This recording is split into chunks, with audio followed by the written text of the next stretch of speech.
Bom, queridos, vamos orar então? Senhor, nós te agradecemos por todas as coisas, te louvamos porque o Senhor é Deus, te louvamos pelo nosso dia, te louvamos por mais uma semana. Em nome de Jesus, que a tua graça e o teu amor possam repousar sobre a nossa vida. Nós declaramos aqui total dependência do teu Espírito Santo. E nesse momento de estudo, meu Pai, aqui entre líderes, nós queremos te agradecer porque o Senhor tem nos abençoado grandemente. E esse é um tempo, Pai, em que nós temos pagado um preço para te conhecer mais, para conhecer mais sobre as tuas escrituras, sobre o Senhor. E é por isso que desde já nós te agradecemos. Fala aos nossos corações, nos ensina, eu te peço, em nome de Jesus. Amém. Bom, como eu falei, a gente vai teologizar um pouco. Vamos um pouquinho de teologia. Desde a semana passada, na verdade, desde que eu trouxe aquele primeiro estudo, né, sobre as tipologias da cruz no Antigo Testamento, eu falei lá, não sei se vocês lembram, que tinha cada grupo de tribos ali, né, cada tribo, você pega ali a tribo de Judá, a tribo de Dan e tudo mais, eles tinham os estandartes, as bandeiras deles, né? Eu até comentei, falei, não, depois a gente faz, né, um estudo sobre esses estandartes e tal. E desde lá eu já vinha pensando em fazer um estudo sobre isso, sobre esses estandartes, sobre essas bandeiras, que tem a ver com aquelas quatro faces das rodas lá, de Ezequiel e tudo mais, aquela coisa bem maluca.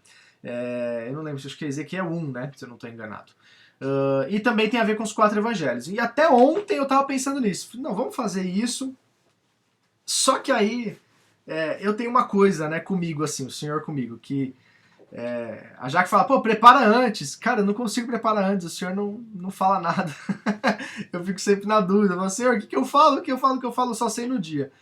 E aí eu queria falar um pouquinho de teologia. Queria trazer um conceito mais de teologia. Especificamente, sobre soteriologia. O que é soteriologia? É o estudo da salvação, a doutrina da salvação. É um tema que particularmente eu e a Jaque gostamos bastante, bastante mesmo. Estudou muito, a gente foi em palestras, na faculdade de teologia também estudei bastante. Foi um dos melhores professores que eu tive, foi o que deu essa aula. Um cara que eu tenho uma admiração incrível. Eu tenho vários e vários livros, acho que só desse assunto, se eu não estou enganado, eu tenho 14 livros. Depois, se vocês quiserem, eu mostro para vocês, compartilho com vocês. E eu queria falar sobre soteriologia, sobre o estudo da salvação, para a gente entender um pouquinho melhor. Busquei aqui nos meus e-mails, quando eu tive essa aula foi em 2013, e achei aqui os slides que o professor passou em 6 meses de estudo. Vou tentar aqui passar em 1 hora algumas coisinhas. Vou compartilhar a tela com vocês, mas acho que é bem interessante para a gente debater um pouquinho. Todos estão conseguindo ver a tela?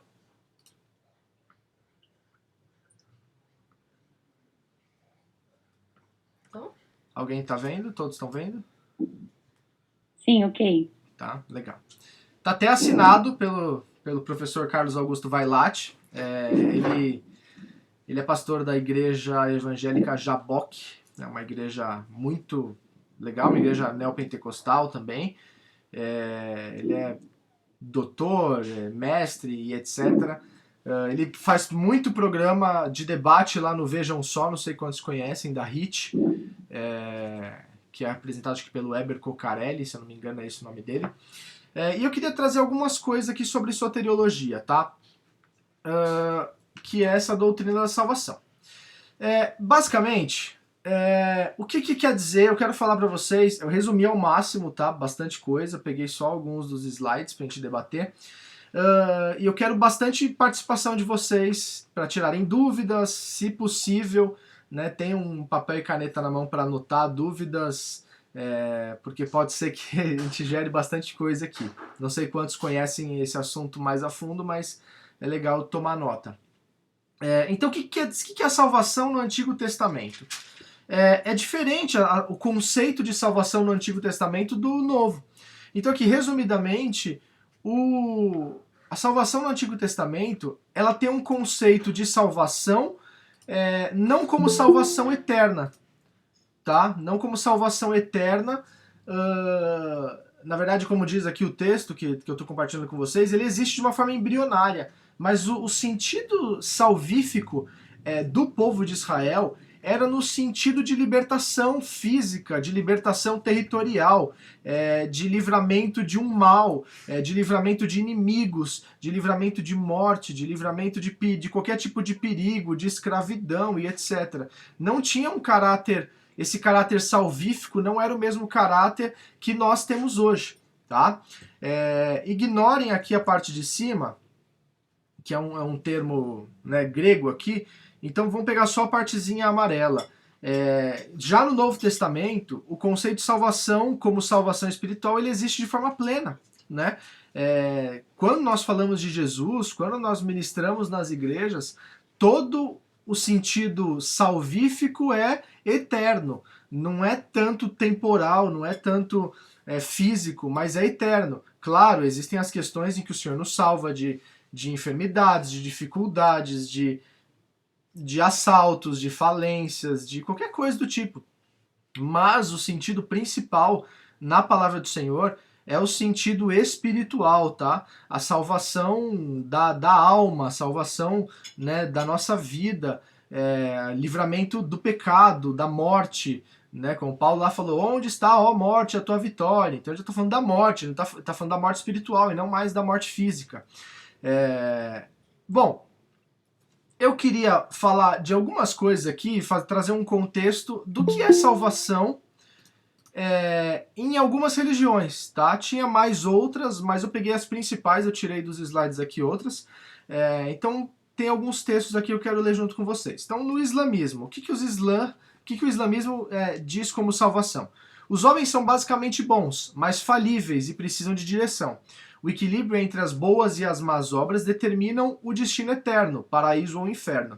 Além disso, é necessário acreditar em Alá, em Maomé e no Alcorão. Um detalhe que eu queria falar em relação ao Islã, é engraçado que, já que a gente tem visto uma série, né, na Netflix, e tinha lá, é uma série meio policial assim, e aí os bandidos estavam fazendo negócio com acho que eram árabes, né? Não sei se eram árabes, ou acho que eram marroquinos, se eu não estou enganado, eram do Marrocos. Que eles estavam querendo comprar uma terra lá, e aí os caras falaram uma coisa, né? Foi lá? Eu acho que foi lá. Enfim, não lembro exatamente. Aqui agora eu pensei aqui, eu falei, putz, será que foi no livro que eu li recentemente? Mas enfim, eu acho que foi no negócio aqui mesmo que a Jaque tá falando. E eles falaram assim, o pessoal do islamismo, eles não se preocupam muito com o futuro, porque eles entendem que tudo veio de Alá. Então, tudo que eles passam veio de Alá. Tudo que eles sofrem veio de Alá. Então, tudo tem um propósito. Então, eles não ficam preocupados com o que acontece. Eles simplesmente aceitam, porque eles entenderam que o Deus deles quis que todas as coisas acontecessem, porque eles são predestinados. Eles são predestinados a viver o que viveram. E aí, se eles estão sofrendo mal, eles simplesmente aceitam esse mal, né? Não é à toa que a gente vê tanta coisa, né? Enfim, em relação a isso, de homens, né, dando a sua vida por Alá e tudo mais, tá? Então, só um pano de fundo que eu achei interessante. E muitas vezes a gente fica preocupado, né? E a gente, como cristão, devia confiar. A gente vai falar de predestinação, né? Mas eu não entendo que nós somos predestinados mas a gente devia entregar tudo nas mãos do Senhor. Mas enfim, é só um comentário em relação ao islamismo. Já no budismo, a salvação consiste em duas experiências: a libertação do ciclo de reencarnação, né, o nirvana, e o cultivo do caráter e de postura ética na vida presente, né, acompanhado de obediências e dogmas budistas. A pessoa busca esta salvação dentro de si mesma. No hinduísmo, a salvação se dá pela libertação do ciclo de reencarnações, né, meio que parecido com os budistas, mas tal libertação ocorre através de 3 caminhos: o conhecimento, o das obras e o da devoção. No judaísmo, alguns judeus creem que a oração, o arrependimento e a obediência à lei são necessários para a salvação. Outros creem que a salvação significa o aperfeiçoamento da sociedade. Não vou entrar em muitos detalhes aqui, tá?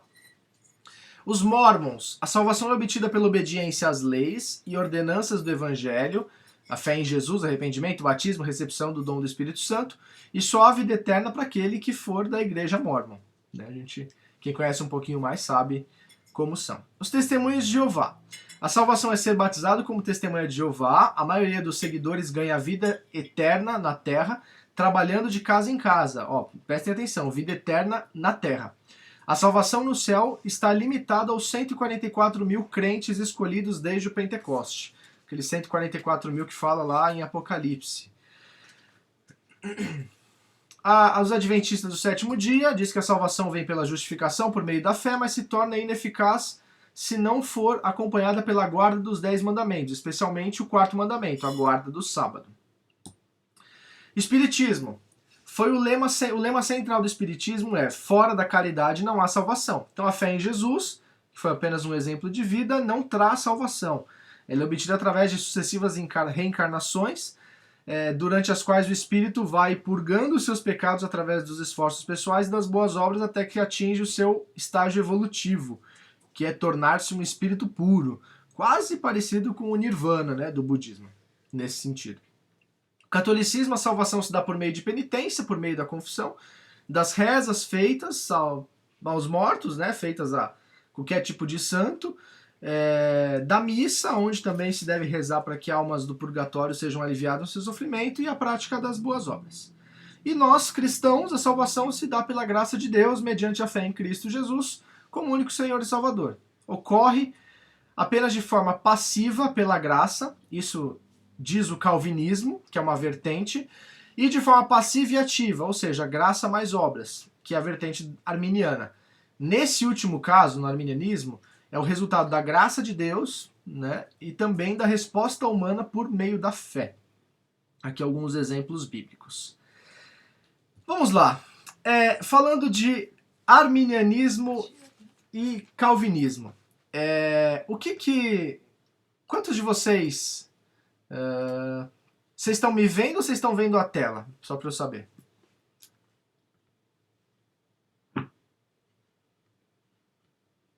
Eu tô vendo as duas coisas, você e a tela.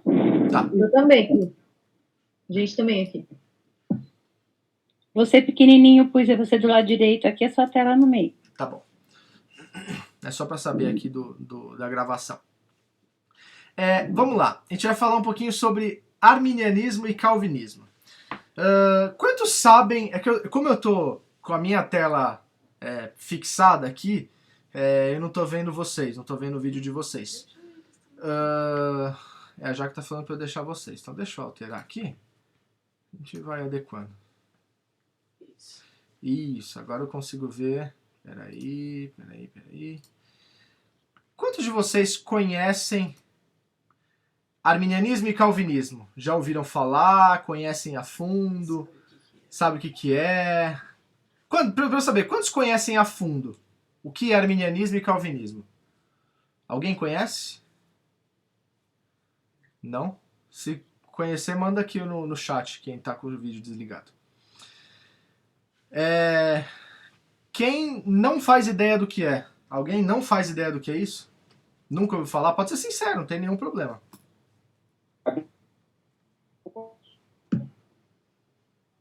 A gente está no meio. Né? Não que a gente nunca tenha ouvido falar, mas também não conhecemos a fundo. Estamos ali no intermediário. Legal. Alguém não sabe de jeito nenhum? Não sabe, nunca ouviu falar? Ou só ouviu falar de nome, mas não tem ideia do que seja? Ninguém? Que bom. Bom, arminianismo e calvinismo, tá? São duas vertentes teológicas no que se diz respeito à salvação. Calvinismo veio através de João Calvino, tá? João Calvino, francês, nasceu por volta de 1500 e alguma coisa, não me engano 1530 mais ou menos. Deixa eu até pegar aqui um livro em que ele fala, que aí eu já mostro, já falo para vocês. Calvino nasceu em 1509, tá? Morreu em 1564. Jacó Armínio, holandês, nasceu também, contemporâneo de Calvino. E num dado momento, houve a remonstrância, que foram os 5 pontos que foram postados no Instagram daquela época, né, os 5 pontos do calvinismo no remonstrância, em 1610, tá? 1609 foi quando Jacó Armínio morreu, e em 1610 os seguidores de Armínio postaram, né, fizeram a remonstrância, né, e postaram os 5 pontos do arminianismo. Nos 8 anos que se seguiram, até 1618, de 1610 a 1618, o arminianismo cresceu muito na Europa. Muito, muito, muito. Resumidamente, qual a defesa de Armínio e qual a defesa de Calvino? Armínio diz que nós temos o livre-arbítrio. Calvino diz que nós somos predestinados. Resumindo em uma palavra, é isso, tá? É muito mais, mas é uma palavra só. Um acredita na predestinação e outro crê no livre-arbítrio. Nesses 8 anos, né, de 1610 a 1618, como o arminianismo cresceu muito, isso incomodou muito, né? E houve o famoso Sínodo de Dort. Tá? O Sínodo de Dort, na Holanda também, aconteceu uma reunião. Essa reunião durou 6 meses, então foi de novembro de 1618 a maio de 1619, onde lá esse Sínodo de Dort foi para quebrar os 5 pontos do arminianismo. Foi aí então que foram criados os 5 pontos do calvinismo, tá? Isso é bem interessante, e aí começou a ter... Calvino já tinha morrido também, Calvino morreu mais jovem, morreu com 55 anos, então se ele nasceu em 509, ele morreu em 64. Acho que é isso. Isso mesmo. De 1509 a 1564. Já vamos para as dúvidas, para falar com vocês. A nossa igreja, ela é calvinista ou arminiana? Coloque aí no chat que vai ficar mais fácil. Arminiana. Alguém acha que nossa igreja é calvinista?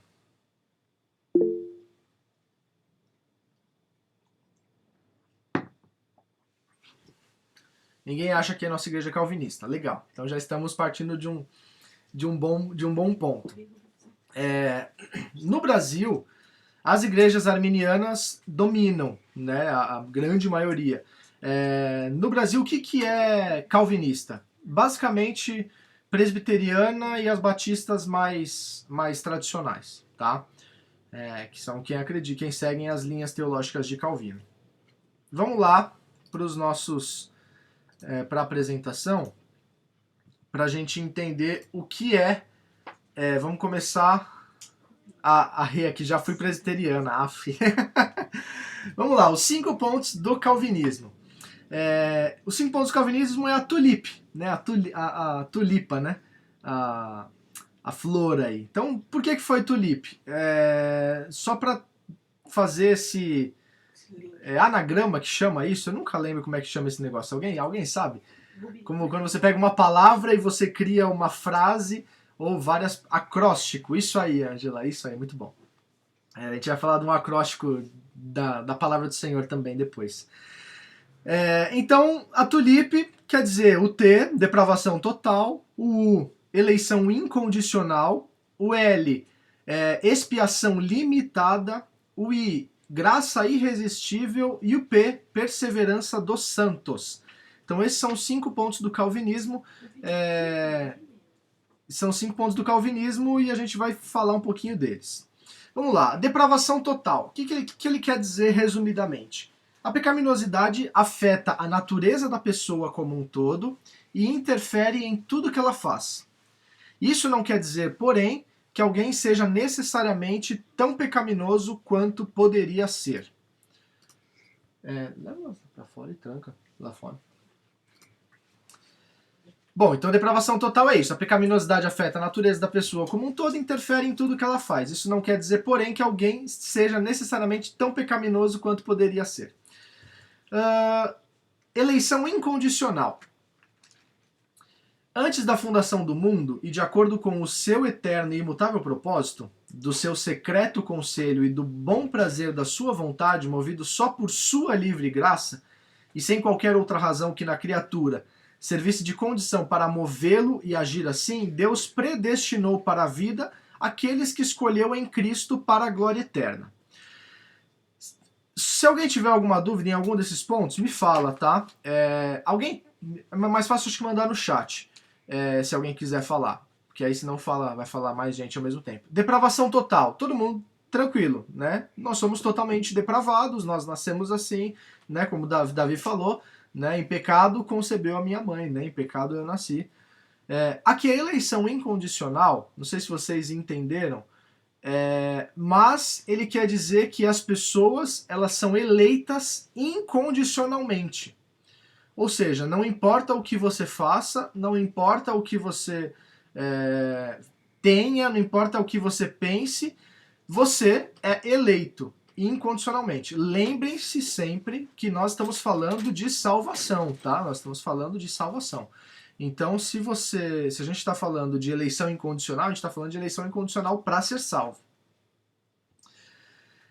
Expiação limitada. Interpretação da expiação, ou seja, o cancelamento do pecado, que afirma que Cristo morreu apenas pelos eleitos e não por toda a humanidade. Então, Deus amou o mundo de tal maneira que deu seu Filho unigênito para que todo aquele que nele crê não pereça, mas tenha a vida eterna. Então, Deus amou o mundo e deu o Filho para o mundo? Não, Deus deu o Filho para alguns, segundo o calvinismo. Diz porque, vou defender, vou falar dos dois lados, tá? Por que os calvinistas entendem isso? Porque eles falam, Jesus não morreria para alguém em vão. Então, o que adiantaria ele morrer pelo fulano de tal se o fulano de tal não vai ser salvo? Então, a morte dele não teve efeito para aquela pessoa. Então, eles entendem que a morte na cruz, a expiação de Jesus, foi somente válida para aqueles que são eleitos. Vale ressaltar que o calvinismo ele só é tão bem falado, assim, tão bem feito, por mais que nós sejamos arminianos, é porque tem muita base bíblica para apoiar o calvinismo, tá? A gente vai falar bastante disso também. Porque senão a gente vai falar, nós poderíamos falar que a presbiteriana ou as batistas que são calvinistas são uma seita. Não, longe disso, misericórdia. São igrejas muito, muito, muito, muito abençoadas, principalmente pelo estudo, porque são extremamente estudiosos. Mas daí vai de questão, né? Cada um. Graça irresistível. Aqueles a quem Deus escolheu para a vida eterna passarão a ter fé e assim passarão a ser salvos. Esse pensamento também é conhecido como graça eficaz. O que quer dizer a graça irresistível? Quer dizer que a graça do Senhor vai te tocar se você for um eleito irresistivelmente. Você não tem possibilidade de resistir a essa graça. Não tem possibilidade. Se Deus te elegeu, ele morreu por você e ele vai te trazer para ele de qualquer jeito. E o último ponto do calvinismo, a perseverança dos santos, diz que aqueles a quem Deus escolheu para a vida eterna são capacitados por ele, pela graça, a perseverarem sempre no caminho da fé. Dessa forma, os crentes verdadeiramente regenerados nunca perdem a salvação. Uma vez salvo, sempre salvo. Esse é um grande lema do calvinismo. Uma vez salvo, sempre salvo. Você não tem como perder a salvação. Deus vai te dar um plus que não vai dar para o fulano de tal, para que você persevere na tua salvação, porque por meio dele você precisa confessar Jesus como Senhor. Ou seja, se você não confessar, quer dizer que você não foi eleito e você Deus não te deu a graça irresistível, Deus não te ajudou a perseverar. Dúvidas até aqui?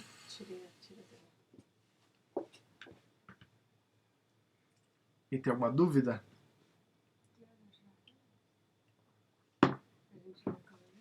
Andy, manda.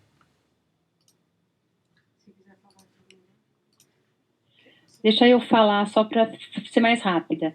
Lá na frente, quando você apresentou todas as religiões, né? Islamismo, budismo são religiões, certo? Uhum. Judaísmo. Uma coisa que eu estranhei é que você cita catolicismo e depois o cristianismo. Eu sempre achei que o catolicismo também fosse um cristianismo. Eles também são cristãos. Eu não fazia ideia dessa diferença, dessa distinção. Olha, só teve essa separação para essa questão salvífica, tá? Por exemplo, tem gente que considera os adventistas como cristãos também. Então, mas só foi uma distinção para a gente falar nesse ponto salvífico. Que eles creem no purgatório, creem, né, que você precisa rezar, você tem que, né, você vai lá, você comete um pecado, você paga lá com tantas Ave Maria, tantos Pai Nosso e tudo mais. Mas essa distinção só foi no caráter salvífico que eu quis apontar um pouquinho.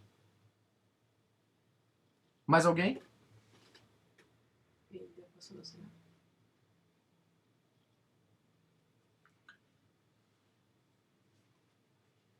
Mais ninguém? Legal, então vamos lá.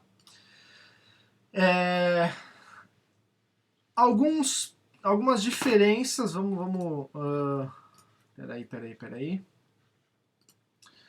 Algumas diferenças aqui bíblicas, tá? Tem vários textos, tanto no calvinismo para defender a depravação total, como no arminianismo a vontade livre. Tá? Então os contrapontos são esses: vontade livre, eleição condicional, expiação universal, graça resistível e possibilidade da perda de salvação. Ou seja, nós somos totalmente depravados. O arminianismo quase concorda com isso, né? Mas diz que nós somos totalmente livres. A eleição incondicional com a condicional, né? No arminianismo você condicionalmente é salvo, você tem a sua parte, não são obras, mas é fé, a gente sabe disso. Expiação limitada com a expiação universal, os arminianos creem que Deus morreu para todos, Jesus morreu para todos, a graça resistível com a irresistível, perseverança dos santos e a possibilidade da perda da salvação. Eu trouxe um texto aqui de cada um para a gente comparar. Então vamos lá. Calvinismo e arminianismo. A depravação total versus a vontade livre. Então vamos lá. Na depravação total, em Efésios 2, do 5 ao 9, diz o seguinte: estando nós ainda mortos em nossas ofensas, nos vivificou juntamente com Cristo, pela graça sois salvos. E nos ressuscitou juntamente com ele, nos fez assentar nos lugares celestiais em Cristo Jesus, para mostrar nos séculos vindouros as abundantes riquezas da sua graça, e pela benignidade para conosco em Cristo Jesus. Porque pela graça sois salvos por meio da fé, e isso não vem de vós, é dom de Deus, não vem das obras para que ninguém se glorie. Alguém duvida desse texto? Não, é Bíblia, né? Só uma questão de interpretação. A vontade livre, em Romanos 10, 13 a 7, diz: porque todo aquele que invocar o nome do Senhor será salvo. Como, pois, invocarão aquele em quem não creram? E como crerão naquele de quem não ouviram? E como ouvirão se não há quem pregue? E como pregarão se não forem enviados? Como está escrito: quão formosos são os pés dos que anunciam a paz, dos que anunciam coisas boas. Mas nem todos obedecem ao evangelho, pois Isaías diz: Senhor, quem creu na nossa pregação? De sorte que a fé é pelo ouvir, e o ouvir pela palavra de Deus. Se tiverem dúvidas, mandem, tá? Nos textos, no chat. Eleição condicional com a incondicional. Eleição incondicional no calvinismo. Romanos 8, 28 ao 30. Sabemos que todas as coisas contribuem juntamente para o bem daqueles que amam a Deus, daqueles que são chamados por seu decreto. Porque os que dantes conheceu, olha, presta atenção nesse texto, os que dantes conheceu também os predestinou para serem conformes à imagem de seu filho, a fim de que ele seja o primogênito entre muitos irmãos. E aos que predestinou, a esses também chamou. E aos que chamou, a esses também justificou. E aos que justificou, a esses também glorificou. Eleição condicional. Mateus 11, do 27 ao 30 diz: todas as coisas me foram entregues por meu Pai, e ninguém conhece o Filho senão o Pai. E ninguém conhece o Pai senão o Filho, e aquele a quem o Filho quiser revelar. Vinde a mim todos que estáis cansados e oprimidos, e eu vos aliviarei. Tomai sobre vós o meu jugo, e aprendei de mim, que sou manso e humilde de coração. E encontrareis descanso para a vossa alma, porque meu jugo é suave e o meu fardo é leve. Eu quero, amigos, nessa noite, trazer um entendimento mais teológico para vocês, e talvez um pouquinho mais a fundo, não sei se a gente vai conseguir se aprofundar tanto, mas é com a ideia de vocês entenderem e vocês terem mais conhecimento, principalmente quando ouvirem ministrações. E eu vou falar, eu já ouvi muita pregação com teor calvinista na nossa igreja. Muita pregação. Muita pregação onde o pregador diz que nós somos predestinados. Pode não estar, às vezes, já ouvi com essa expressão nua e crua, às vezes pode ser de forma diferente, né? Pode ser nas entrelinhas, mas às vezes tem um entendimento diferente daquilo que crê, né? Porque as igrejas pentecostais e neopentecostais são claramente arminianas, tá? Então quero trazer um pouquinho para vocês entenderem e saberem diferenciar isso, porque às vezes você vai lá e ouve uma pregação, poxa, às vezes não é um texto que você concorda, né? E a gente precisa ter essa personalidade. Vou falar, então nunca mais ouço o Guilherme falando porque eu não concordo com o que ele falou. Não é isso. Mas você saber, né? Paulo falou, examinar tudo, retende o que é bom. Vou dar um exemplo aqui particular meu. Eu não gosto do termo, porque não concordo, de quando as pessoas falam, por exemplo, Davi é um homem segundo o coração de Deus. Falam que isso quer dizer que Davi era um homem que tinha um coração igual ao de Deus. Esse basicamente é a interpretação do texto das pessoas. Eu, Guilherme, não interpreto desse jeito, tá? Eu entendo que Davi era um rei segundo o coração de Deus, né? Provérbios 4, 23, se eu não me engano, diz que sobre tudo que se deve guardar, guarda o teu coração, pois dele procedem as saídas da vida. E eu vejo que esse coração é de onde procedem as saídas, procedem as vontades da vida. Nosso coração, quando fala, o coração é enganoso. Por quê? Porque o coração vai te enganar para você pender a vontades que você não deveria ter. Então, no meu entendimento, quando você diz o Davi é o rei segundo o coração de Deus, é segundo o desejo, segundo a vontade de Deus. Por quê? Qual o contraponto para a gente entender isso? O contraponto é Saul foi o rei segundo o coração dos homens. Foram os homens que instituíram Saul, né? Foram os homens que escolheram ali Saul, né? Mas Deus escolheu, mandou, tal, mas foram os homens que reivindicaram. Falaram, não, Deus, nós não queremos mais um governo teocrático, né? Nós queremos um rei, não queremos mais depender do Senhor, queremos depender de um homem, porque todas as terras, todos os inimigos têm homens que os governam, e nós não queremos mais o Senhor à frente. Foi basicamente isso. Você vai ler o texto bíblico lá, para mim é surpreendente, como eu queria ter um governo teocrático. É por isso que eu busco, na minha vida, o meu governo é teocrático. Não é democrático do nosso país. A minha vida é teocrática. Deus que governa. E aí, eu entendo que Saul foi essa escolha dos homens. Os homens escolheram ali um rei para eles. Então, Deus quis. Não foi o rei segundo a vontade dele, tanto que Davi foi ungido muito tempo antes, né, por Samuel. E depois só que ele foi. Andy, diz.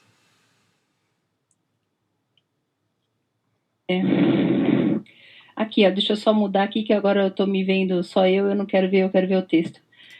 Eu entendo assim, né? O que a gente está vendo, a diferença entre calvinismo e arminianismo, é que eles identificam na Bíblia trechos que justificam essa conclusão que foi tomada, né? Uhum. Então, quando a gente lê aqui, por exemplo, juntamente para o bem daqueles que amam a Deus, né? Daqueles que são chamados por seu decreto. A gente uma das coisas que mais me inconformava logo no início da conversão é que muitos são chamados, poucos são os escolhidos. Então, assim, é lógico que tudo é de interpretação, né? Então, assim, a gente é louco porque, se for pensar, daqueles que são chamados, muita gente é chamado, poucos escolhidos. A gente quase que entende, depois lendo a palavra, que todos são chamados e que poucos são os escolhidos, e que isso que mais me constrangia no início, né? Me incomodava, por aquilo que a gente quer que faz bem pra gente, a gente quer que os outros, as pessoas que a gente ama também, né? Então eu nunca... Esse livre-arbítrio que na realidade a gente sabe que existe, foi o que um dia, acho que conversando com você, se justificou o fato de muitos são chamados, poucos são os escolhidos, né? Mas é que a gente precisa só tomar cuidado na hora que vai lendo, porque na realidade a gente está vendo justamente isso, né? Aonde cada uma dessas vertentes se prendeu para poder chegar à conclusão que chegou. É isso, né? Exatamente. Até porque, assim, não é que a gente vai ver, por exemplo, vamos dizer então que Pedro era um pouco mais calvinista e Paulo um pouco mais arminiano. Não. Você vê os textos de Paulo. Paulo tem hora que você fala, Paulo, se tivesse nos dias de hoje, ele ia ser calvinista. Aí você lê outro texto e fala, nossa, Paulo, se tivesse nos dias de hoje, era arminiano, com certeza. Então, não é muito claro na Bíblia. Exatamente por isso que tem esse embate, né, muito grande. Porque não se tem uma questão clara. Existem debates e debates e debates e debates, mas nunca ninguém vai convencer o outro, né? A gente precisa entender uma posição e defender nossa posição, mas você nunca vai chegar... Um pastor calvinista, nunca ninguém vai conseguir convencê-lo de que ele está errado, né? Porque ele tem base bíblica para isso, né? Se é alguma coisa... aquela famosa coisa, né? Um texto fora de pretexto, né? Aí tudo bem. E aí você pega, por exemplo, depois eu mostro para vocês os livros que eu tenho, mas eu comecei a ler esse aqui, Santo Agostinho no Banco dos Réus. Também é um livro que vai falar sobre salvação, e aqui é um embate que rolou lá no ano 300, 400, entre Santo Agostinho, né, Agostinho de Hipona, e Morgan Pelágio. Morgan Pelágio deu início ao pelagianismo. E, nossa, Pelágio, ele era um herege. Nossa, um herege muito grande. Ele falava, por exemplo, que Deus não criou, não existiu um pecado original, por exemplo, vindo de Adão. Todas as pessoas nascem incontestavelmente boas e elas têm a opção de pecar ou não pecar. Ou seja, cai por terra aquele texto de Davi, em pecado eu nasci, em pecado concebeu a minha mãe. Houve um pecado original, né? Ele fala que Deus não interfere, que a sua escolha é ir para o céu ou para o inferno, né? Que de repente pelas suas obras, enfim, ele fala um monte de coisa, né? Não sei, não vou detalhar muito aqui, não é esse o intuito, mas ele fala umas coisas absurdas, né? E esse livro aqui, Santo Agostinho no Banco dos Réus, é bem engraçado, porque é uma trama de um embate jurídico entre os advogados que devem gostar, porque ele tem todos os termos jurídicos, é um processo mesmo. O Gabriel que está aí deve curtir, se ele pegar para ler. Talvez vai ser mais fácil do que para quem não tem habilidade com advocacia. Como Santo Agostinho?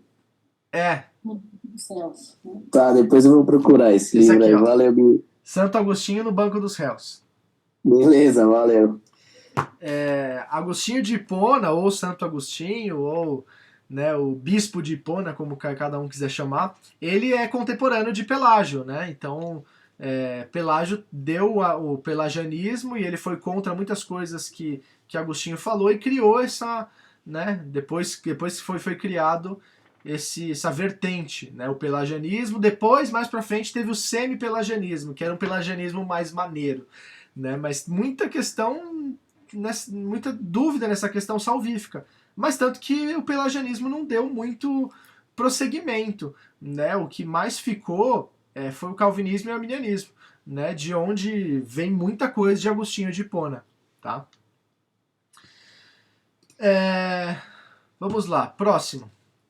Expiação limitada. Romanos 8, 31 ao 33. Que diremos, pois, a estas coisas? Se Deus é por nós, quem será contra nós? Aquele que nem mesmo seu filho poupou, antes o entregou por todos nós, como não nos dará com ele também todas as coisas? quem tentará acusação contra os escolhidos de Deus? É ele quem os justifica. A expiação universal, e como Moisés levantou a serpente no deserto, em João 3, 14 a 17, assim importa que o Filho do Homem seja levantado, para que todo aquele que nele crê não pereça, mas tenha a vida eterna. Porque Deus amou o mundo de tal maneira que deu o seu Filho unigênito, para que todo aquele que nele crê não pereça, mas tenha a vida eterna. Porque Deus enviou o seu Filho ao mundo não para que condenasse o mundo, mas para que o mundo fosse salvo por ele. Ou seja, Jesus não veio, né, para que Deus condenasse as outras pessoas, mandasse as outras pessoas para o inferno e selecionasse alguns. Né? Segundo a expiação ilimitada diz, Jesus não morreu por alguns, ele morreu por todos. Graça irresistível com a graça resistível. A irresistível, em segunda carta a Timóteo, capítulo 1, versos 8 e 9, diz assim: Portanto, não te envergonhes do testemunho de nosso Senhor, nem de mim, que sou prisioneiro seu. Antes, participa das aflições do Evangelho segundo o poder de Deus, que nos salvou e chamou com uma santa vocação, não segundo as obras, mas segundo o seu próprio propósito e graça que nos foi dada em Cristo Jesus antes dos tempos dos séculos. Ou seja, ele está falando aqui que ele nos chamou uma santa convocação, foi ele que nos chamou. Ou seja, se ele nos chamou, como não iremos? Né? Ele é o seu próprio propósito e a graça que nos foi dada. Então você vê que tem base bíblica, né? A resistível, em Efésios 5, 3 ao 7, diz: Mas a prostituição e toda a impureza ou avareza nem ainda se nomeiem entre vós, como convém a santos, nem torpezas, nem parvoíces, nem chocarrices, nem que não convém, mas antes ações de graças, porque bem sabeis isso, que nenhum fornicador ou impuro ou avarento, o qual é idólatra, tem herança no reino de Cristo e de Deus.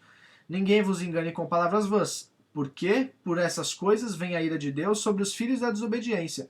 Portanto, não sejais seus companheiros. Perseverança dos santos e a possibilidade de perda de salvação. Peguem as Bíblias aí, já abram na segunda carta a Timóteo, capítulo 4, tá? A gente não vai ler só essa parte A do 10, eu quero ler um texto maior. E não ia caber aqui, por isso que eu não coloquei, tá? Porque é quase o capítulo inteiro, pra gente ter uma dimensão maior. Na perseverança dos santos, em João 6,39, e a vontade do Pai que me enviou é esta, que nenhum daqueles que me deu se perca, mas que o ressuscite no último dia. Vamos lá para 2 Timóteo 4.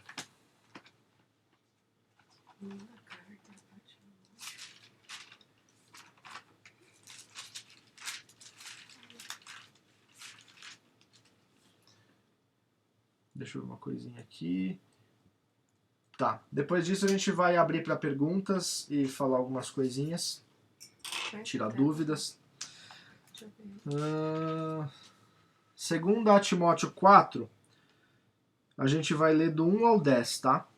Diz o texto: Conjuro-te, pois, diante de Deus e de Cristo Jesus, que há de julgar os vivos e os mortos na sua vinda e no seu reino. Prega a palavra, insta a tempo e fora de tempo, admoesta, repreende, exorta com toda longanimidade e ensino. Isso é uma palavra para liderança, tá?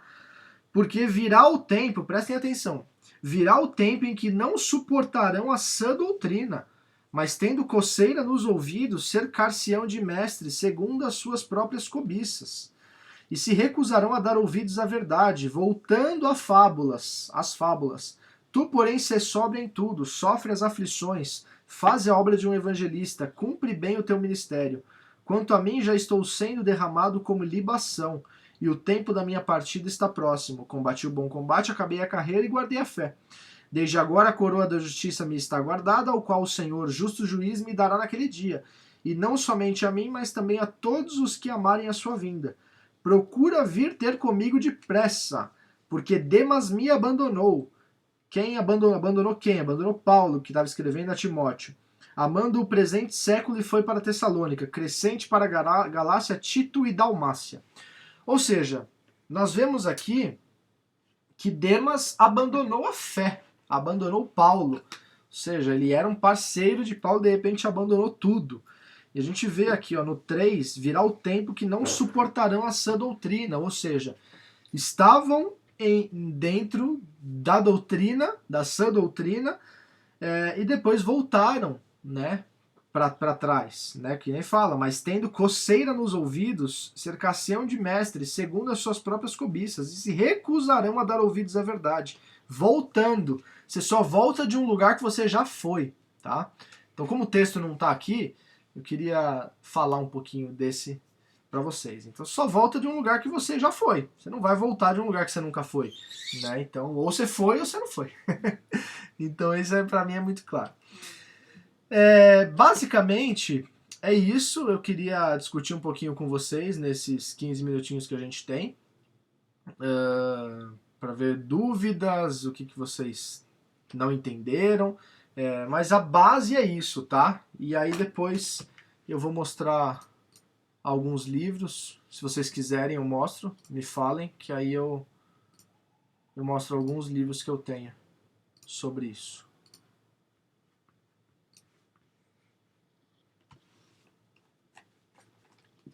Alguém tem alguma dúvida?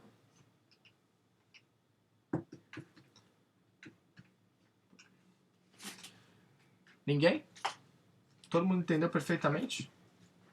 Ô Gui, eu tenho uma dúvida, mas aí enquanto você estava falando, eu fui pesquisar também para ver, enfim, se eu tinha entendido certo o lance da expiação limitada e a expiação universal. Uhum. Aí eu entendi, porque a gente está contrapondo aí se Jesus morreu só pelos escolhidos ou se ele morreu por todos, né? É esse o ponto central, não é? Exatamente. Porque, Tá. teoricamente, os calvinistas, eles falam assim, poxa, então Jesus não tem poder para salvar todo mundo? Porque se ele teve poder para salvar alguns e a morte dele foi eficaz para isso, por que ele não salvou os outros, já que ele teria poder para isso? Sim, aí eu fiquei com uma dúvida, porque na internet, se você colocar calvinismo e arminianismo, para mostrar esses pilares que você falou, em alguns diz expiação, em outros justificação. E aí a gente está falando do mesmo ponto, é isso? Tipo, essa expiação que justifica, é isso? Porque Por a isso morte... é a justificação? Isso, Má, porque a morte de Jesus, ela nos justificou. Ela nos justificou para a salvação. Ela nos santificou e nos justificou. Ou seja, nos santifica de todo pecado, nos limpa e nos justifica. Porque todo o nosso pecado está justificado pelo nosso advogado, que é Jesus Cristo. Entendi. Então pode falar expiação limitada ou justificação limitada. Sim, é sim. Isso, né? A expiação também não vinha do tabernáculo lá dos vídeos? Já que tá falando que a expiação não vinha lá do tabernáculo, exatamente, é o sacrifício. Né? A expiação é o sacrifício. Lembra o bode expiatório? Sim, coloca sim. a mão lá e ele vai. É a mesma coisa.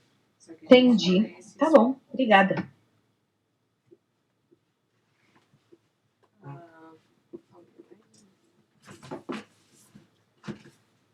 Explica para que a gente está dando esse estudo para eles, né? Que é pra... Quer falar? Não. Eles estão me escutando? Vocês estão escutando a Jaque? Mas a gente quer vê-la também, aparece já. Pra gente. Até eu liguei minha câmera aqui também. Eu estou escondida aqui do lado. Mas a nossa intenção de dar esse conhecimento, esse estudo para vocês é que...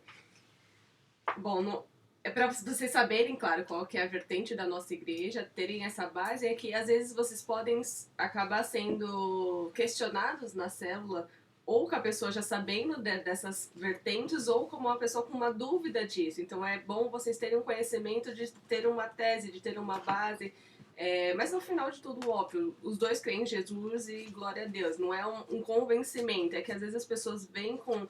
Os liderados podem vir para vocês com algumas questões que eles não fazem, não sabem nada disso, né? Mas vocês já têm um conhecimento de um fim, de um estudo, né? Então é para vocês estarem sempre tendo base bíblica, base tanto quanto tem uma pessoa que não saiba, quanto um sabidão, né, que chega lá na célula querendo peitar vocês. Então é bom ter sempre conhecimento de toda a discussão, né? Discussão é boa, eles têm base bíblica para os dois lados, mas é pra gente ter conhecimento mesmo, né?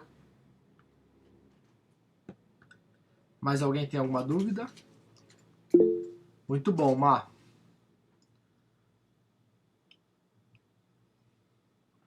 Ninguém mais? Bom, alguns livros... Ontem, eu Fala... queria só comentar, ontem eu assisti um filme, a gente até dormiu, não conseguiu ver o final do filme, depois eu vi. Um pastor, isso aconteceu em 98, aí um pastor era super... entre os 10 aí nos Estados Unidos, viajava pregando a obra, a igreja crescendo, e aí, de repente, ele mudou, ele falou que a versão dele, né, que essa salvação, a partir do momento que Jesus morreu por nós, nós já estamos salvos. Então, a gente já tem o green card aí, independentemente das nossas ações. E no decorrer do filme, a igreja dele acaba, né? Ele acaba se perdendo um tempo, vira meio drama, e depois ele começa a participar dessas versões, dessas igrejas que tudo pode. E vem dizer exatamente um pouco sobre o que vocês falaram hoje, sobre o que você falou, né, Gui? O conhecimento é bom, mas a gente está debaixo, né, da palavra, debaixo do AP, que é uma vertente rígida, né? Uhum. Top, Edu. É isso aí. Glória a Deus. Muito bom. É que assim, para mim, é um pouco complicado. Eu já conversei com calvinistas, né? Debati um pouquinho.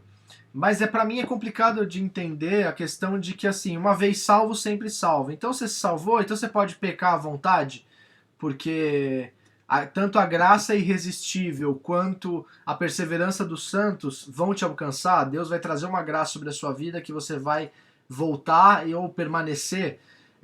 Ou, se isso não acontecer, quer dizer que você nunca foi eleito e não teria de nada, nenhum valor você ter gastado uma vida inteira, né, no evangelho, sendo que você não seria salvo de jeito nenhum. Então, algumas coisas nesse sentido me incomodam um pouco. Eu entendo que Deus, né, nos ajuda, usando a perseverança dos santos um pouquinho, Deus nos ajuda a todo dia permanecer firme nele. Né? Ele nos dá uma graça abundante, que é quase irresistível, quase que a gente não resiste à graça de Jesus, mas, né, não é totalmente irresistível ao ponto de ser irresistível, né, que você não consegue resistir, né? E é basicamente isso.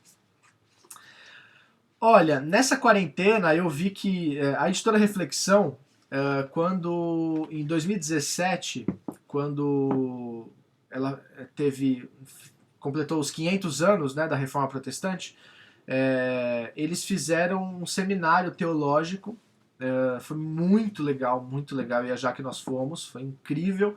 E eles lançaram, porque tem muito material e muitos livros de calvinismo, mas de arminianismo não tem muito. Começou a ter de uns tempos para cá. E eles lançaram uma edição, uma coleção arminianismo, com 7 livros, tá? Então aqui. Nesses dias, só um balanço, a gente estava nessa palestra, tinha tanto teólogo, tanta gente, né, velha de igreja, velho de idade, velho de tudo. Nossa, eu ia as duas crianças. Pois é. Mas assim, foi uma surra de aprendizado que você sai de lá torto, sabe? Sai de lá torto. Mas foi gostoso. Dessa coleção arminianismo eu só não tenho um, porque lá na época não tinha lançado. E eu vi que eles até eu vi no Instagram da editora Reflexão que eles fizeram, tá fazendo na quarentena, tipo 7 livros por R$100, uma coisa assim, surreal. Então, ele é composto por o que é teologia arminiana, então são tudo livrinhos minúsculos assim. Esse, por exemplo, tem 64 páginas. Então é bem um apanhado bem geral, né, mas com muitos estudiosos. Então aqui, o que é teologia arminiana, dá pra ver? Quando eu tô colocando aqui. Depois, pelagianismo e semi-pelagianismo, né, para entender um pouco do que Pelágio falava. Depravação total. Aí tem... Cadê? Deixa eu pegar... eleição condicional. Tá? Contrapondo a eleição incondicional. A graça... Não, Tulip, A Expiação Ilimitada. Essa daqui quem escreveu foi o meu professor, o Carlos Augusto Vailate, tá? A Graça Resistível e o que era contraponto à Perseverança dos Santos, que é o que eu não tenho, que é o último, tá? Então tem esses... Eu não entendi o depravação total, porque depravação total é o que o calvinismo defende, não é? Sim, sim. Mas nós somos totalmente depravados, né? Que só a diferencinha aí é só que os calvinistas não entendem, talvez, que os arminianos são totalmente livres pela sua vontade. Nós somos totalmente livres. A nossa vontade é livre, nós temos total livre-arbítrio. Por mais que nós sejamos totalmente depravados, nós temos vontade livre, né? Coisa que, entre aspas, resumidamente, né, sem ser muito simplista, mas os calvinistas entendem que você não é totalmente livre, porque por essas questões todas.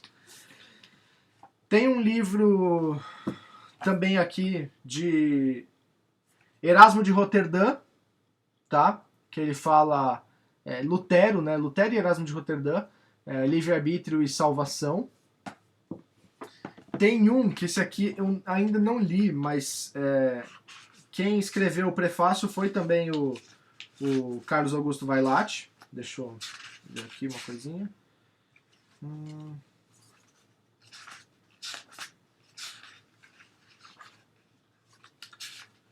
Só um segundo. Que é esse aqui, ó. Teologia Arminiana, Mitos e Realidades. É muito bom esse livro. Eu confesso que eu não li ainda, mas ele está na lista para esse ano. Eu tenho um livro dos Fundamentos da Teologia da Salvação, que também é um livro pequenininho, mas é muito denso, é muita informação. Então ele vai falar de várias vertentes do cristianismo, vai falar do pelagianismo, vai falar dos pontos do calvinismo e arminianismo, enfim. Eu tenho um livro, um estudo da reforma holandesa de Armínio, também, né? Quem escreveu foi Karl Bangs. Tem esse aqui, Jacó Armínio, o teólogo da graça.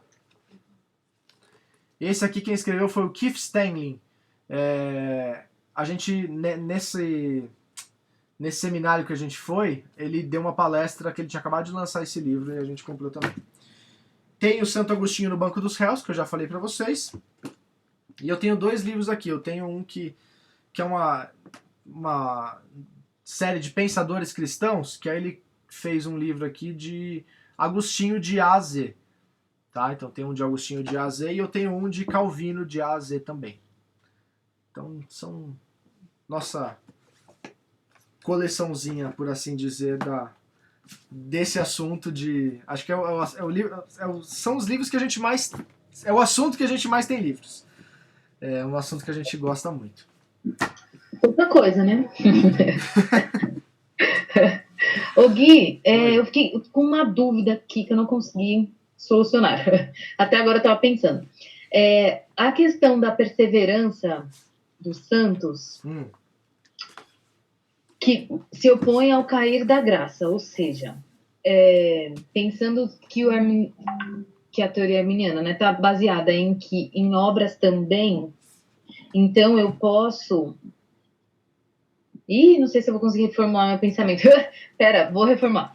Vai lá, sem pressa. Eu quero saber se eu entendi mesmo o conceito de perseverança dos santos, no sentido de...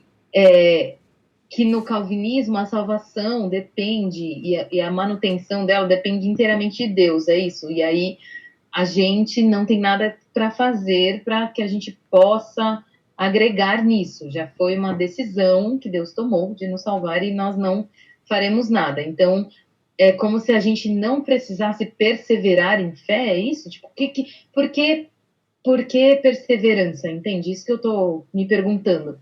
Tipo... Por que eu posso cair da graça, ou seja, eu posso entrar em apostasia, eu posso perder a minha fé? É isso? E por isso eu preciso perseverar? Não sei. No caráter salvífico, é o que o Mal falou. É que assim, a tulipe, ela é uma ordem lógica. Então você pensa, primeiro, tô falando do calvinismo, tá? Você é totalmente depravada Então, você vai ser eleita incondicionalmente, independente se você queira ou não, você vai ser eleita. Por quê? Porque aí vem a expiação limitada. Jesus morreu por você, tá? Por isso você vai ser eleito incondicionalmente e ele morreu por você. E aí ele vai ter uma graça irresistível na sua vida, ou seja, ele vai derramar uma graça que você não vai resistir. E não resistindo, ele vai te ajudar com a perseverança, para que você permaneça até o fim. É Tiago que fala, Romanos também fala, se não me engano, Romanos 8 e Tiago 1, né, fala que a prova da nossa fé desenvolve perseverança. E a perseverança dá esperança. Então, assim, a prova da nossa fé, falando do lado arminiano, a nossa fé vai ser provada. E se nós formos aprovados, isso vai trazer perseverança. Mas e se nós formos aprovados? Então depende de nós. Nós temos o livre-arbítrio. É claro que esse obras que a gente coloca no arminianismo não é a obra de servir na igreja, ajudar o próximo, você ajudar o necessitado. Não é nesse sentido. É no sentido das obras da sua vontade para com a fé no Senhor. Entendeu? Porque depende da sua fé. Você precisa encontrar a sua fé e perseverar, porque aí Deus vai te ajudar. Né? Não é que Deus cria uma fé em você, é dom e ponto final, e você não tem efeito nenhum em relação a isso, e você vai ser salvo de qualquer forma. Não, a prova da nossa fé, nós a sermos aprovados, vai desenvolver perseverança, perseverança, esperança e assim por diante. Entendeu?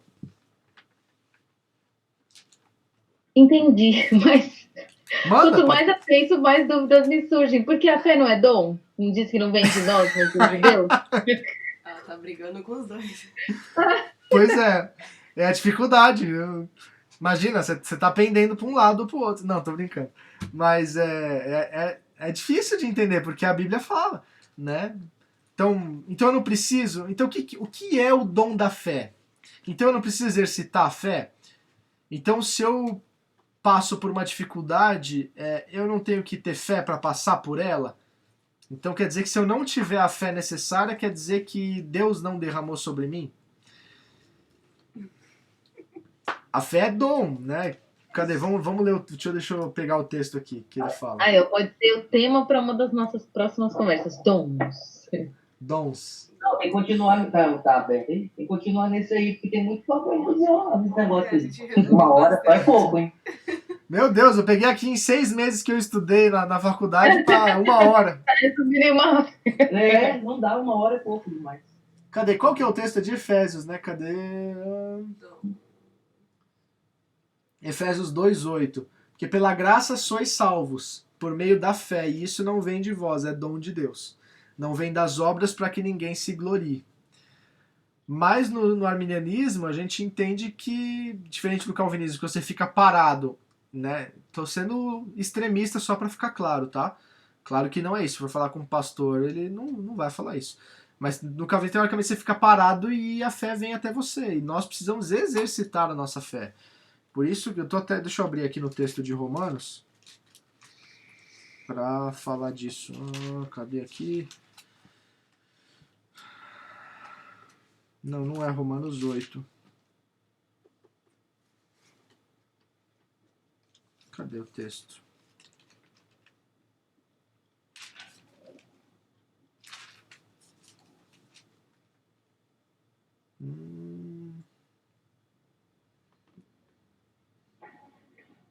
Bom, agora eu não lembro o texto, mas... Qual texto você quer? Que fala semelhante àquele de Tiago, mas em Tiago 1 ele fala, né, mais claro.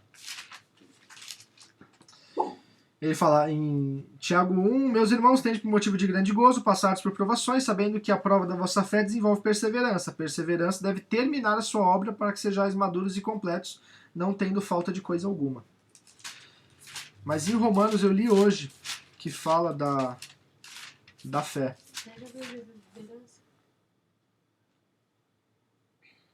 Alguém lembra, não? Não.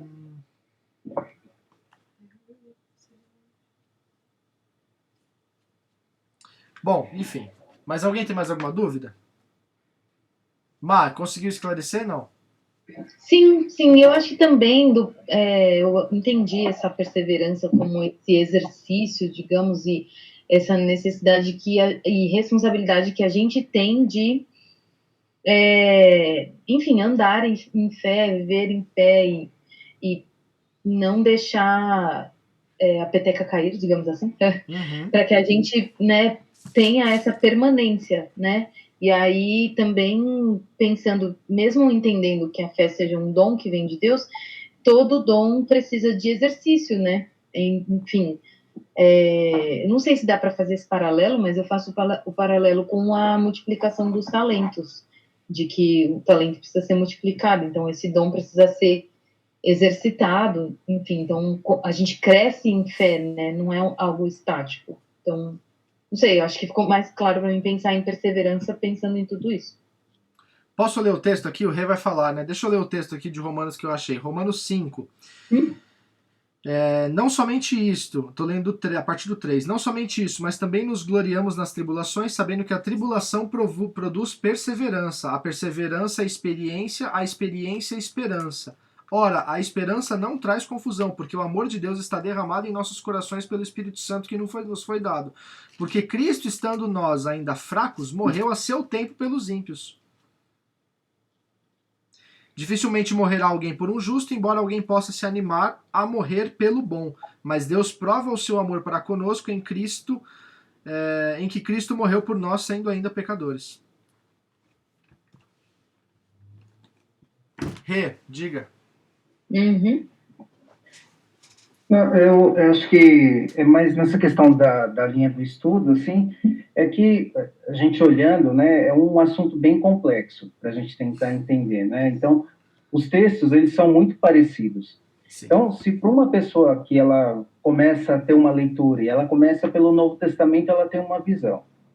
Aí ela lê toda a Bíblia. Quando a pessoa começa pelo Antigo Testamento, ela tem uma outra visão. E com o passar do tempo, né, ela vai tendo várias visões. Então, se a gente coloca a salvação na nossa Bíblia, que a gente tem, e buscar esse assunto, eles vão trazer vários textos, com cada um com uma visão, vamos dizer assim, tanto para o calvinismo quanto para o que a gente vive hoje, né? Até esqueci a palavra. Arminianismo. Na qual eu não conhecia. E às vezes a gente acaba entrando meio que nesse paralelo, que nem eu, às vezes, eu nem assisto mais, né? Eu vi aquele 2D de teologia e eu acho que ele é da Batista, né? Da Batista tradicional. Quem? É um Desculpa. youtuber. É 2D de teologia, o nome do canal. Ah, tá. E ele traz várias reflexões, ele falava muito disso, só que muitas vezes ele trazia algumas críticas, né? Com relação aos estudos dele, que nem ele trazia uma coisa atual que era quando a gente faz o apelo na igreja, que ele falava que aquilo ali era completamente sem cabimento, porque para o homem em si ele já tinha salvação só pelo fato dele estar ali, né? E o apelo ele sempre traz essa questão de a gente entronizar, né? Coloca isso, mostra que você quer. Então, acho que na questão assim do estudo, assim, é uma parte muito complexa, que às vezes você tem resposta, mas às vezes você acaba não tendo resposta, né? E quando alguém chega nesse ponto de estar sempre estudando, que nem no caso do calvinismo, ele chega a um ponto que, tipo, para ele, bom, o que eu já fiz demais, porque o que eu tinha que alcançar, eu já alcancei. E aí, para mim, o que eu tenho hoje já é o bastante, né? E se a gente não olhar dessa forma, né, tipo, só a graça, algumas pessoas acabam pegando esse texto e acham assim, eu não tenho que fazer mais nada, não tenho nem que falar de Jesus, porque eu já garanti o meu e quem está ao meu redor, paciência, né, o que veja a minha vida, né. É mais nesse ponto, é na questão do estudo em si, né, do aprofundar, né, que aí você começa a olhar nesse ponto, às vezes é por isso que muitos acabam se perdendo, porque eles entram tanto na questão da palavra, né, que aí o texto ele acaba extraindo às vezes outras coisas, né, que tipo não tem a questão da revelação em si. Não sei se foi claro o que eu falei. Talvez foi mais um ponto do que eu ouvi, né, desse contexto todo, assim, entre as duas partes, assim. Mas a gente entende que é importante, porque por mais que a gente está dentro de uma célula, Há pessoas muito simples, como também há pessoas que já viveram. Tem pessoas que são pastores que às vezes ele vai numa célula e ele fala, deixa eu ver o que esse cara está falando, deixa eu ver se ele entende da palavra. Uma vez um conhecido meu falou assim, lá na sua igreja as pessoas são estudadas assim? Elas podem falar da palavra porque elas estudam? Falei, olha, se você olhar para Pedro, né, e os demais discípulos, eles não estavam em nenhuma escola de profetas, né, ou de estudo, e Jesus os escolheu, né? Pedro era um pescador e foi escolhido aonde Jesus colocou, fez a igreja dele, né? Foi sobre a pedra, né, de Pedro, que Jesus fez a igreja. Então são nesses pontos assim, né? Acho que foi mais um comentário mesmo. Top, Rê, muito bom. Mano, mas é isso mesmo. É isso mesmo. Só pra avisar, a gente passou 10 minutinhos da hora que a gente começou. Quem quiser sair, pode sair, tá liberado, óbvio. Mas quem quiser bater mais um papo, a gente tá aqui também. Mas eu acho que é isso, Rê. É a gente entender. Então, assim, vou pegar o exemplo que você falou. Então, eu tô salvo e não importa mais o resto. E talvez também não vou nem evangelizar, porque pra que eu vou evangelizar se a pessoa já... Né, Deus já predestinou o fulano para se tá salvo ou não. Então, se eu evangelizar ele ou não, ele já vai já tá condenado ou salvo do mesmo jeito. A minha pregação não vai influenciar em nada. Sim, até mesmo porque se a pessoa trouxer uma justificação bíblica para essa predestinação, você também tem uma questão bíblica também que te dá base para que ela tenha que buscar a Deus. Então, tem base para as duas coisas. Então, ela não consegue cancelar o resto da Bíblia.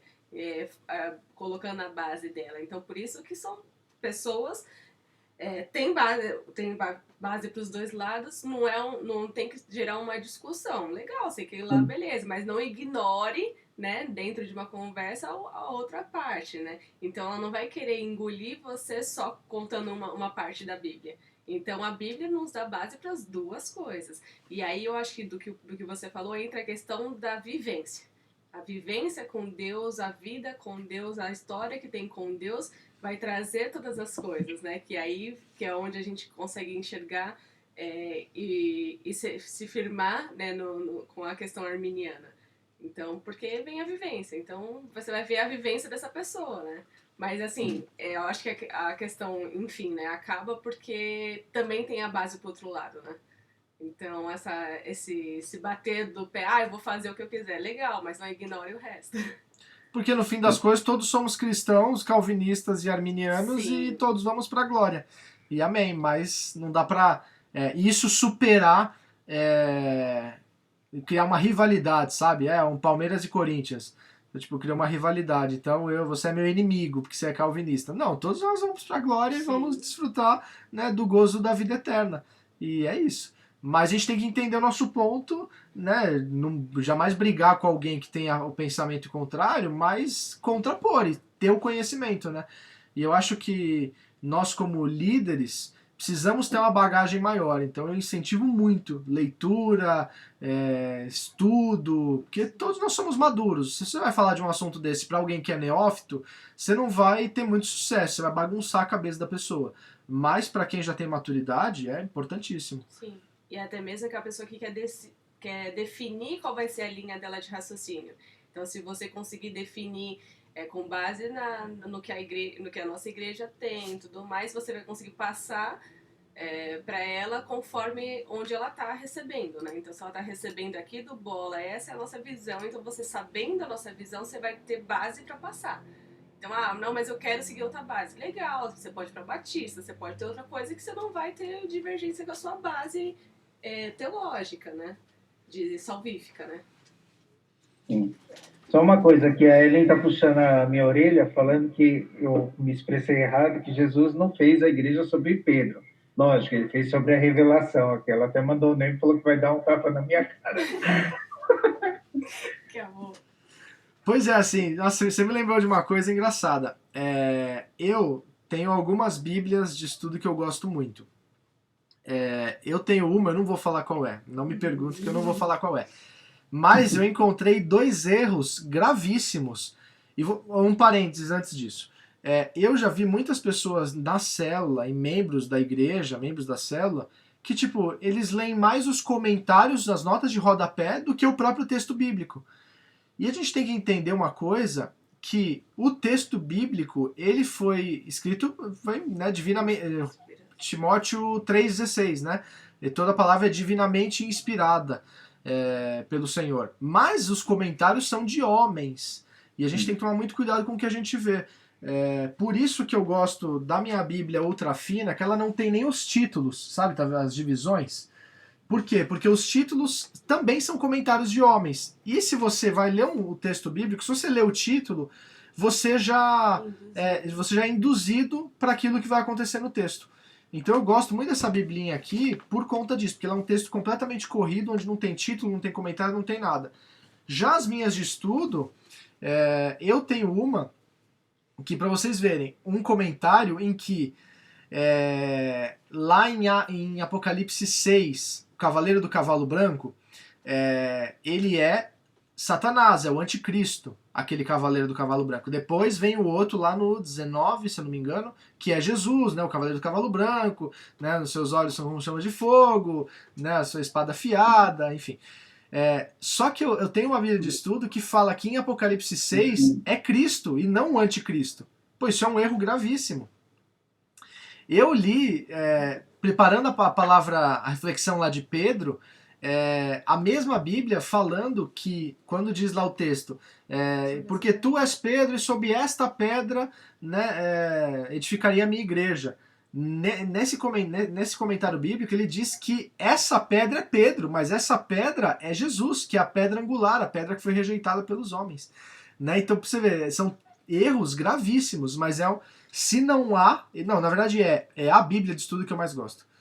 Por mais que tenha erros, mas eu entendo. Então a gente precisa ter maturidade para ler as coisas, escutar as coisas. E é por isso que eu, inclusive, exorto a prestarem atenção. Falei do louvor na sexta-feira, né? Ouçam ministrações com ouvido de maturidade espiritual. Né? Puxa, o pastor vacilou nisso, o pregador vacilou nisso. Então, é normal. Você não vai condenar a pessoa. Né? Não fala, você tem que condenar a profecia, não os profetas. Amém. Mais alguém? Falar alguma coisa, alguma dúvida? Uma escola antes do Bola, os tradutores também, né, as versões da Bíblia também, elas às vezes elas não facilitam você e às vezes te dá uma brecha, né? Então é legal você ver várias traduções, né, diferentes, várias versões. Às vezes uma palavra muda completamente, né? E esse professor, ele é lá de Campinas. A revista dele ainda até, acho que está em circulação. Ele estava contando que o estudo que ele fez, que os tradutores antigamente, né, não tinha... Era tudo na pena, né? E aí, às vezes, até o texto ia começar a descendo, que com o sono, né, o cansaço, porque isso se demorava 2, 3 anos, né, para traduzir. Um trabalho constante de 20, 30 pessoas. Então, mesmo essas traduções antigas têm erro, né? Sim. Sim. Por isso que a gente gosta, o Vitor vai mostrar para vocês, tem essa Bíblia, essa é do grego? E buscar, às vezes, no original, as coisas que a gente não entende muito bem, ou que já ouviu de um pastor de um jeito, ouviu do outro de outro jeito, porque tem esse ouvido mais aguçado, e aí buscar no original para você ter uma base sua para falar, né? Buscar um entendimento seu, né? Então é bem legal essa Bíblia. Esse é só obviamente, grego é só o Novo Testamento. Ele é um Novo Testamento interlinear. Ele é da SBB. Então, só para você, não sei se vai dar para ver, mas ele tem o texto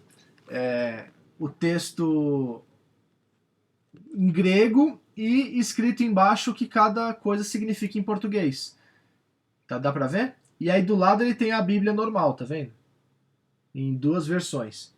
Então ele é muito legal para você ter um estudo, assim, não precisa nem saber muito de grego, o que aconselho saberem, mas enfim, é importante, mas você consegue ter uma dimensão. Então, por exemplo, um texto aqui, que é o que eu gosto muito, Marcos 16,15, quando a gente fala ide por todo mundo, não é no imperativo que Jesus fala. A palavra ali é por eutentes. Por eutentes eiston cosmo, que ele fala, indo por todo mundo, pregar o evangelho a toda criatura. Então não é ide, não é imperativo, é indo. Isso tem uma conotação mais poderosa do que o id. O id, por ser imperativo, ele parece ser mais incisivo, né, mais mandatório, entre aspas, mas o indo é muito mais importante, porque não é ide até a África e pregar o evangelho. É indo por todo mundo, enquanto você vai ministrar na África, indo por todo mundo até a África, levar e pregar o evangelho. Então, quer dizer, onde você estiver, do jeito que você estiver, pregar o evangelho. E o id, nessa versão também, dá a impressão que você está parado, né? Então, tipo, vai, porque você está parado. E isso é que você não está parado, você está caminhando aonde quer, né? Exatamente. São Francisco de Assis falou, né? Evangelize sempre, se necessário, use palavras. E é isso. O indo é isso. É onde você estiver. Indo para qualquer lugar, indo por todo mundo. Pregue o evangelho. Pessoal, Gui, Jaque, boa noite. Deus abençoe. Boa noite, a Flávia estava até agora aqui também ouvindo com a gente. Legal. E ela foi ver os bebês e eu vou lá acompanhar ela também. Vai Deus lá, abençoe. Edu. Vai com Deus. Amém. Boa noite. Abençoe. Mais alguém? Vou postar lá no grupo esse Novo Testamento interlinear. Ô Gui, vou fazer só um comentário que é sobre... Eu não tenho, assim, muitos amigos calvinistas, assim, para trocar umas ideias. Eu lembro uma fisioterapeuta minha que era... E aí, enquanto a gente estava ali no processo ali, e aí a gente acabava conversando a respeito. Só que, assim, se eu fosse calvinista, ia dar bem ruim para mim, assim, porque, pelo menos... entendendo que esse negócio de uma vez salvo, salvo para sempre, eu ia viver na esborra, já tô salvo mesmo, não vou esquentar a cabeça com nada, eu vou viver no pecado aqui e não vou fazer esforço nenhum, porque eu tô salvo. Eu sou ao ponto de falar que seria assim para mim. E aí eu não entendo se tem alguma coisa que para essa galera segura de um outro lado, porque a gente olhando cruamente, a gente já chega nessa conclusão, mas eu acho que deve ter algumas questões paralelas para não ficar uma bagunça generalizada, senão seria um monte de devasso achando que está salvo. Então, acho que tem outras coisas, outros pontos aí que dá uma segurada na galera também, né? Ah, claro. A vida com o Senhor é maravilhosa. É maravilhosa. Hoje, Mal, depois de um bom tempo de evangelho, você só tá no evangelho por medo de ir pro inferno? Não mais. Você atinge um nível de maturidade, de vida com Deus, não é maturidade, é intimidade com o Senhor, em que a gente tá por amor e por prazer. Eu não troco minha vida por nada. Eu não troco minha vida de casado, quer dizer, nessa quarentena eu tô repensando, mas até então eu não trocava minha vida de casado por nada. E, poxa, imagina, eu quero ficar quietinho com a minha esposa na minha casa, é a melhor coisa que eu tenho na vida, imagina. Mulher e bebê, e pô, fora gasta dinheiro pra caramba, né? Mó trabalho da bexiga. Enfim, é por amor. Hoje eu tô 100% por amor, há muitos e muitos anos, graças a Deus. Mas acho que chega num ponto em que faz parte da sua vida, sabe? Não faz mais tanta diferença. Você tem pastores que estão ali para pastorear, né? E vão acompanhar as vidas e, enfim. Mas questão falando de Bíblia, Mal, do que você falou, tudo que eles trouxerem de ponto calvinista, você tem também Bíblia para bater, de igual para igual a sua versão arminiana. Então, você tem exatamente Bíblia. Então, a pessoa não consegue questionar a Bíblia. Se ela quer trazer, ela vai trazer Bíblia e você também vai trazer Bíblia. É isso que a gente está mostrando aqui. Tudo tem base bíblica. Então, para essa questão de zona aí, da pessoa que quer fazer o que quiser, também tem questão bíblica para isso, né? Não sei se você quer mostrar. Mais alguém falar alguma coisa? Alguma dúvida?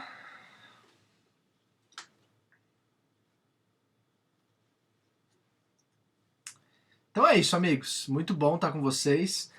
Estudem, leiam muito mesmo.